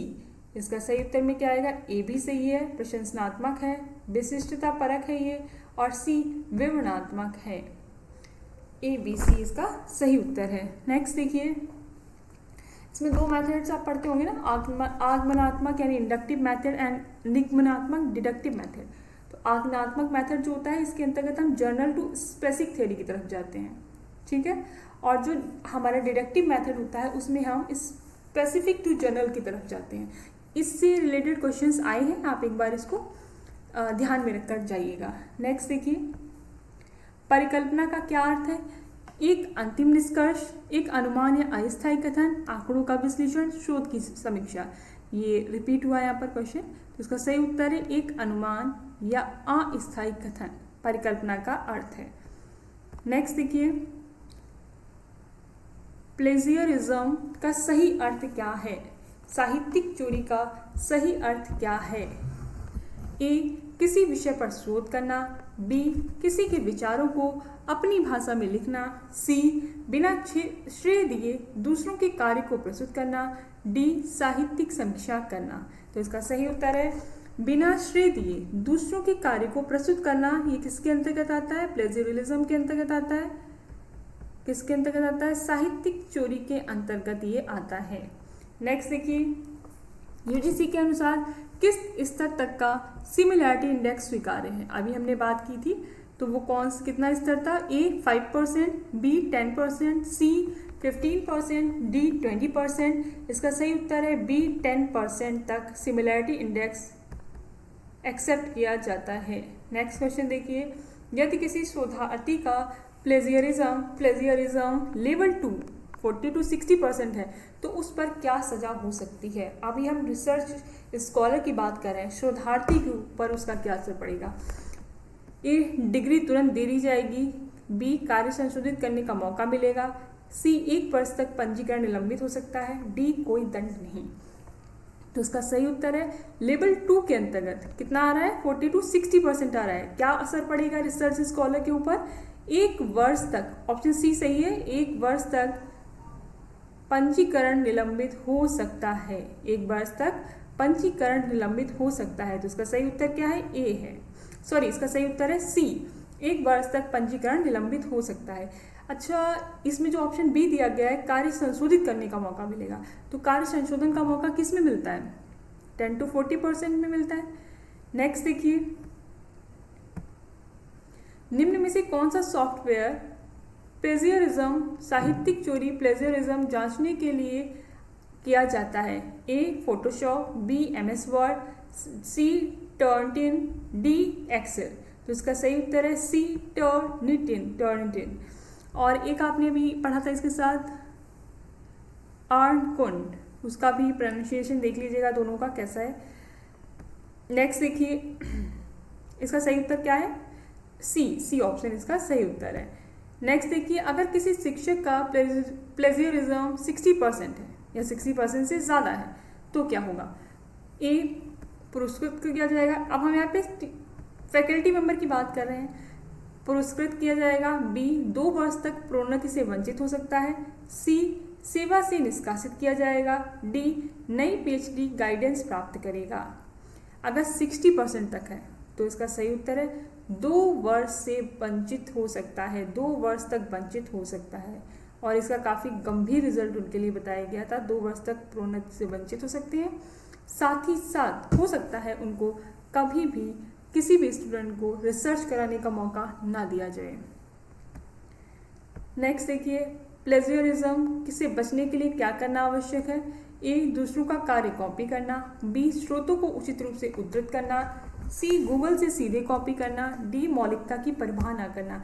तो सही है सोर्सेज की उचित रूप से उद्धृत करना कि कौन सा मटेरियल, कौन सा डेटा आपने कहाँ से लिया है, उस सोर्स को बताना। नेक्स्ट क्वेश्चन है, प्लेजियरिज्म से संबंधित यूजीसी रेगुलेशन कब लागू किया गया था? अभी हमने आपको बताया था कब लागू किया गया था। ए 2017, बी 2019, सी 2020, डी 2022। तो इसका सही आंसर है बी 2019। प्लेजियरिज्म से संबंधित यूजीसी रेगुलेशन 2019 में लागू किया गया था। नेक्स्ट क्वेश्चन देखिए, निम्न में से कौन सी स्थिति प्लेजियरिज्म की श्रेणी में आती है? साहित्यिक चोरी की श्रेणी में आती है। कौन सी स्थिति साहित्यिक चोरी की श्रेणी में आती है? ए, शोधार्थी द्वारा स्वयं का कार्य दोहराना, बी, किसी पुस्तक से शब्दांशा बिना उद्धरण के लिखना, सी, शोध में मौलिक डेटा संग्रह करना, डी, निष्कर्ष लिखना। तो इसमें B is the right answer. किसी पुस्तक से शब्दशः बिना उद्धरण के लिखना। आपने सोर्स भी नहीं बताया और वर्ड टू वर्ड कॉपी किया है, तो ये प्लेजियरिज्म के अंतर्गत आता है। नेक्स्ट देखिए, प्लेजियरिज्म से संबंधित नीति लागू करने का मुख्य उद्देश्य क्या है? क्यों इससे संबंधित पॉलिसी लागू की गई है? ए, पास करना आसान बनाना, बी, शिक्षकों की निगरानी करना, सी, एकेडमिक ईमानदारी को बनाए रखना, डी, छात्रों को दंड देना। तो सी, एकेडमिक ईमानदारी को बनाए रखना। UGC net paper 1 research aptitude से रिलेटेड ये क्वेश्चंस मल्टीपल टाइम एग्जाम में पूछे गए हैं। आप प्रीवियस ईयर क्वेश्चन पेपर्स देख सकते हैं, वहाँ पर आपको इससे संबंधित या इसके सिमिलर क्वेश्चंस मिल जाएंगे। इनको आप रीड करें, स्टडी करें, अच्छे से तैयार करें। जून 2025 के एग्ज़ाम के लिए भी लाभदायक है, साथ ही साथ दिसंबर 2025 में जो पेपर आने वाला है उसके लिए भी इम्पोर्टेंट है। फ्रेशर्स इसे बिल्कुल न्यू अंडरस्टैंडिंग के साथ तैयार करें, और जो पहले से पेपर दे रहे हैं, जो ड्रॉपर्स हैं, उन्हें इसका आइडिया है और उसको और अच्छे से अपने माइंड में फीड करें। नेक्स्ट देखिए, प्लेजियरिज्म की अधिकतम गंभीरता किस स्तर पर है? Level 0, level 1, level 2, level 3। इसका सही उत्तर क्या है? इसका सही उत्तर है लेवल डी। लेवल डी मतलब मोर देन 60%, 60% या 60% से ज़्यादा। नेक्स्ट देखिए, निम्नलिखित में से कौन सी केस स्टडी विधि की विशेषताएं हैं? ए, यह सराहनीय है, बी, विशेषतावादी है, सी, वर्णनात्मक है, डी, या आगमनात्मक है, ई, यांत्रिक है। केस स्टडी के बारे में तो इसका सही उत्तर है बी, सी, डी। इनमें तीनों ऑप्शन सही हैं। कौन से? बी, सी, डी। क्या सही है? बी, सी, डी। मतलब यह विशेषतावादी है, ठीक है। इसका यह वर्णनात्मक भी है और यह आगमनात्मक है, जर्नल टू स्पेसिफिक की तरफ चलती है, ये इंडक्टिव है। विवरण देखिए इसका थोड़ा सा। केस स्टडी विधि विशेषतावादी, वर्णनात्मक और आगमनात्मक होती है। यह एक विशिष्ट केस या स्थिति पर केंद्रित होती है और इसका विस्तृत विवरण प्रदान करती है। तो कैसी होती है? विशेषतावादी, वर्णनात्मक और आगमनात्मक होती है। नेक्स्ट क्वेश्चन देखिए, निम्नलिखित में कौन से कथन सही हैं? शोध प्रश्नों का एक दूसरे से जुड़ा होना चाहिए। जो शोध प्रश्न होते हैं, जो रिसर्च क्वेश्चंस होते हैं, उन्हें एक दूसरे से लिंक होना चाहिए। सेकंड, शोध प्रश्न या तो बहुत व्यापक या बहुत संकीर्ण होने चाहिए। तो ये गलत है। फर्स्ट, केवल फर्स्ट सही है। शोध प्रश्न को एक दूसरे से जुड़ा होना चाहिए। ये जरूरी तो नहीं है कि शोध प्रश्न बहुत व्यापक हो या बहुत संकीर्ण हो। इसका डिस्क्रिप्शन देखिए यहाँ पे, एनालिसिस। शोध प्रश्नों को एक दूसरे से जुड़ा होना चाहिए ताकि शोध की दिशा स्पष्ट रहे।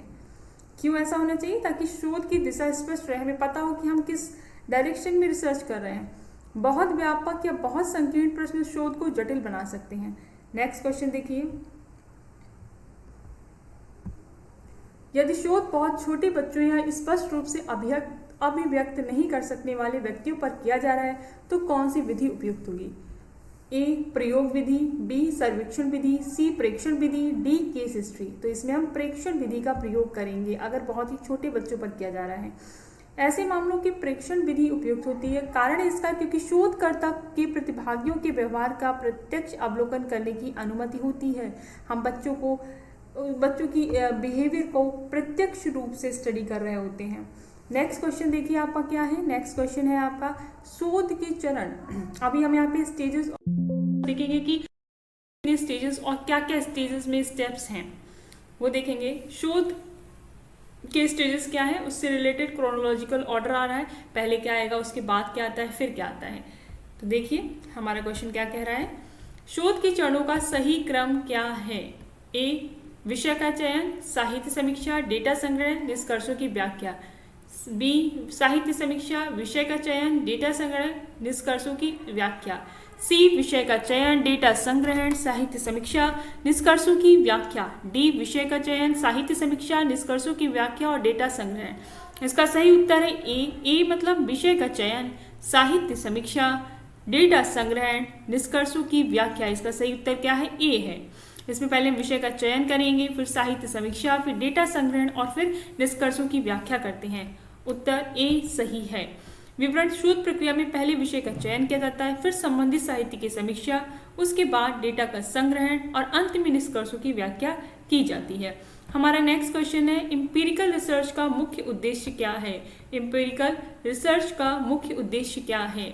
देखिए यहाँ पे ए सैद्धांतिक अवधारणाओं का विकास, बी प्रयोगों के माध्यम से डेटा संग्रहण, सी अनुभवजन्य साक्ष्यों के आधार पर निष्कर्ष निकालना, डी ऐतिहासिक घटनाओं का विश्लेषण करना। इसका सही उत्तर है सी अनुभवजन्य साक्ष्यों के आधार पर निष्कर्ष निकालना। अनुभवजन्य साक्ष्यों के आधार पर निष्कर्ष निकालना। सही उत्तर क्या है सी है।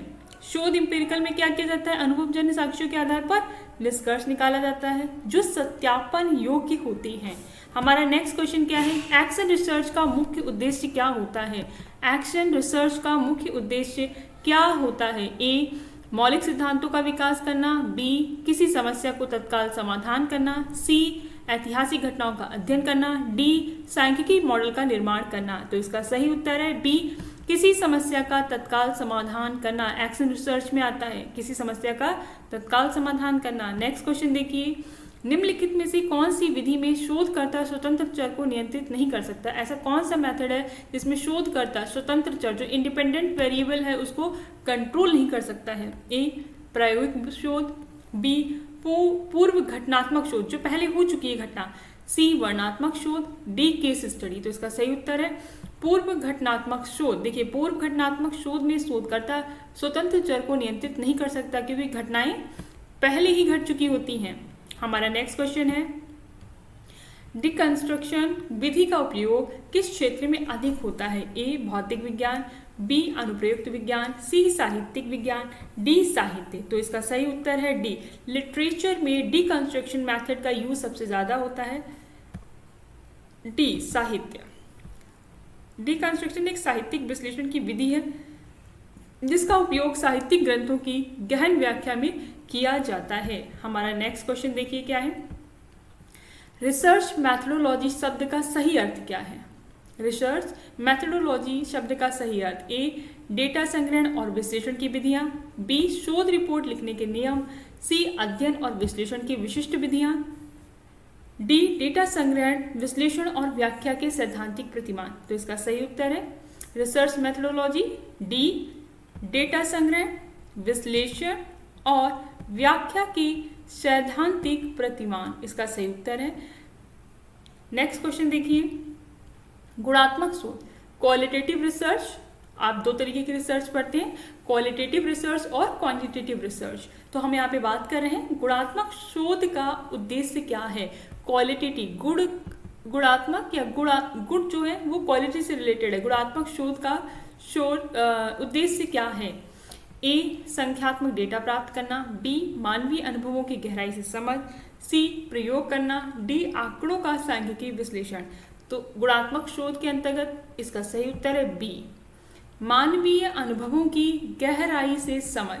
क्या सही उत्तर है, मानवीय अनुभवों की गहराई से समझ। मानवीय अनुभवों की गहराई से समझ गुणात्मक शोध के अंतर्गत आता है।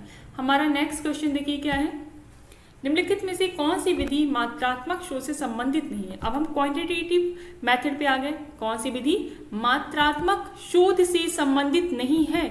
ए सर्वेक्षण, बी प्रयोग, सी सांख्यिकी विश्लेषण, डी प्रतिभागी प्रेक्षण। तो इसका सही उत्तर है डी पार्टिसिपेंट ऑब्जर्वेशन जो है मात्रात्मक शोध से संबंधित नहीं है। सांख्यिकी प्रयोग, सर्वेक्षण, ये सभी विधियां जो है मात्रात्मक सोच से संबंधित हैं, लेकिन प्रतिभागी प्रेक्षण, पार्टिसिपेंट ऑब्जर्वेशन मात्रात्मक सोच से संबंधित नहीं है। हमारा नेक्स्ट क्वेश्चन है, गुणात्मक शोध की एक सामान्य विशेषता क्या है? क्वालिटेटिव शोध की सामान्य विशेषता, ए डेटा संख्यात्मक होता है, बी निष्कर्ष सांख्यिकी पर आधारित होते हैं, सी निष्कर्ष वर्णनात्मक और व्याख्यात्मक होते हैं, डी मानकीकरण आवश्यक होता है। इसका सही उत्तर है सी, निष्कर्ष कैसे हैं? वर्णनात्मक हैं और व्याख्यात्मक होते हैं। किसमें? गुणात्मक शोध यानी कि क्वालिटेटिव रिसर्च की बात कर रहे हैं। निष्कर्ष कैसे होते हैं? वर्णनात्मक और व्याख्यात्मक होते हैं।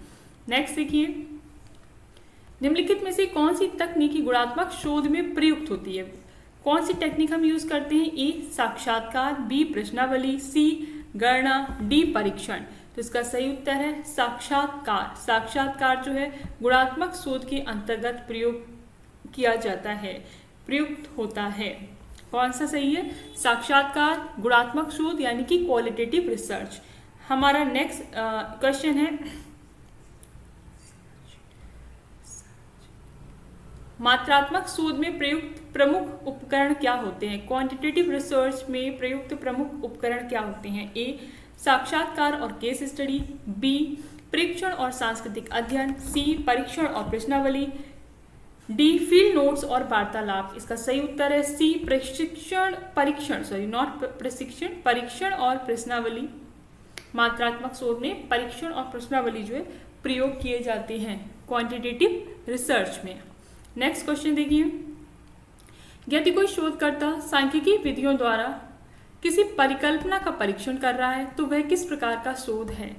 ए गुणात्मक शोध, बी अन्वेषणात्मक शोध, सी मात्रात्मक शोध, डी विवेचनात्मक शोध। इसका सही उत्तर है सी मात्रात्मक शोध। अगर कोई सांख्यिकीय विधि यानी कि स्टैटिक्स का यूज कर रहा है तो इसका सही उत्तर है सी मात्रात्मक शोध। नेक्स्ट क्वेश्चन देखिए, गुणात्मक शोध का उद्देश्य निम्न में से कौन सा नहीं है?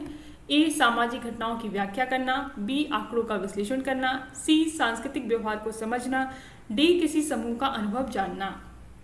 इसका सही उत्तर है बी आंकड़ों का विश्लेषण करना गुणात्मक शोध का उद्देश्य नहीं है। ये किस में आ जाएगा? ये मात्रात्मक शोध के अंतर्गत आ जाता है।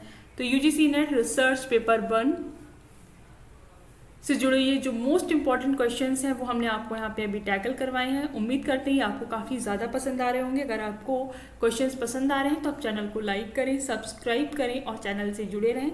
ऐसी ही लेक्चर्स, ऐसी सीरीज़ हम आपके लिए लाते रहेंगे। अभी हमारा इंटेंशन जून 2025 के क्वेश्चंस करवाना है ताकि पेपर में आप ज़्यादा से ज़्यादा स्कोर कर पाएँ। इसके बाद जो दिसंबर में होने वाले पेपर हैं उसके लिए हम विधिवत लेक्चर तैयार करेंगे। Step by step her cheese, her topic को स्टेप बाय स्टेप काफ़ी डीप वे में एनालिसिस उसका आपके सामने आएगा और आपको लेक्चर पसंद भी आएंगे। हमारा नेक्स्ट क्वेश्चन है, मात्रात्मक शोध के उदाहरण हैं। ए केस स्टडी, बी ऐतिहासिक विश्लेषण, सी सर्वेक्षण और प्रयोग, डी साक्षात्कार। इसका सही उत्तर है सी सर्वेक्षण और प्रयोग। नेक्स्ट क्वेश्चन देखिए, गुणात्मक शोध डेटा किस प्रकार का होता है? ए संख्यात्मक और मापन योग्य, बी लघु और संक्षिप्त, बी सी विवरणात्मक और कथात्मक, सी डी कोड और स्कोर आधारित। इसका सही उत्तर है सी विवरणात्मक और कथात्मक। नेक्स्ट क्वेश्चन देखिए, निम्नलिखित में से कौन सा शोध का प्रकार मिश्रित विधियों को संदर्भित करता है? ए केवल गुणात्मक, केवल मात्रात्मक, गुणात्मक और मात्रात्मक दोनों अनुप्रयुक्त शोध। मिश्रित विधियों में आपका गुणात्मक और मात्रात्मक दोनों ही आ जाएगा। ये रहे आपके क्वेश्चंस और इससे जुड़े रिसर्च से जुड़ी हुई कुछ विधियाँ, रिसर्च मेथड क्या है और इसके अंतर्गत हमने क्या क्या स्टडी किया है। ये जो कुछ भी आपको पूरे लेक्चर में पढ़ाया गया है, जितने भी सब टॉपिक्स स्टडी कराए गए हैं वो सभी यूजीसी नेट पेपर 1 के लिए इंपॉर्टेंट है। आप पीएचडी का पेपर दें, यूजीसी नेट जेआरएफ का पेपर दें, पॉलिटिकल साइंस या असिस्टेंट प्रोफेसर से जुड़े हुए पेपर्स देते हैं तो उन सभी जगहों पर ये क्वेश्चंस आपको हेल्प करेंगे। यहाँ तक कि इंटरव्यू की प्रिपरेशन में भी ये क्वेश्चन आपको काफ़ी हेल्प करेंगे। मोस्ट ऑफ द टाइम वो रिसर्च से जुड़े हुए कुछ बेसिक क्वेश्चंस पूछ देते हैं। जो भी बेसिक क्वेश्चंस पूछे जा सकते हैं उससे रिलेटेड थियरी हम आपको पढ़ा चुके हैं और मैं उम्मीद करती हूँ लेक्चर आपके लिए काफ़ी ज़्यादा बेनिफिशियल रहेगा, इम्पॉर्टेंट साबित होगा। अगर आपको लेक्चर पसंद आ रहा है, हमारे प्रयास पसंद आ रहा है, तो आप चैनल को लाइक करें, सब्सक्राइब करें और ज़्यादा से ज़्यादा लोगों को शेयर करें, ताकि और लोग भी चैनल से जुड़े और उनकी मदद हो पाए। हमारी जो ज़्यादातर ऑडियंस मिल रही है वो भी हिंदी ऑडियंस है, तो हम हिंदी माध्यम में ही क्वेश्चंस करा रहे हैं। आगे कोशिश करेंगे कि इंग्लिश और हिंदी दोनों ही भाषाओं में आपके सामने थ्योरी और क्वेश्चंस लेकर आ पाएँ। अभी जून 2025 के लिए आप सभी को बहुत बहुत शुभकामनाएं। आप जितना ज़्यादा हो सके उतना ज़्यादा रिवीजन करें, जितना ज़्यादा हो सके क्वेश्चंस प्रैक्टिस करें, अपने मन को एकदम रिलैक्स रखें और फोकस्ड स्टडी पे ध्यान दें। Thank you very much for watching till and. Channel को सब्सक्राइब करें, लाइक करें और शेयर करें। Thank you very much and all the best.